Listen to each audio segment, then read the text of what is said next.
আসসালামু আলাইকুম।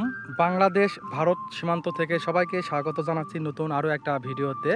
এই যে দেখুন, এখানে লেখা আছে আন্তর্জাতিক সীমারেখা অতিক্রম করা নিষেধ। আমার এই যে এপাশে যে গাছগুলো দেখা যাচ্ছে এগুলো কিন্তু ভারতের। আর এই যে পুকুরটা দেখা যাচ্ছে, পুকুর তো নয়, এটা একটা জলাশয়। আর অর্ধেক বাংলাদেশ, অর্ধেক ভারতের। আচ্ছা দেখুন, এগুলো সব ভারতের। কিন্তু আমরা কিন্তু জিরো পয়েন্টে দাঁড়িয়ে আছি। যদিও যদিও এখানে থাকা ঠিক না, তারপরেও আমরা এখানে এসেছি আলতা দিঘি। আসার পর এখানে ভিডিও করতেছি, ছবি তুলতেছি। আমার সাথে আছে কুমিল্লা থেকে আগত 4 ভাই। তো দেখুন, এই হচ্ছে আলতা দিঘি। ওয়াও, অনেক।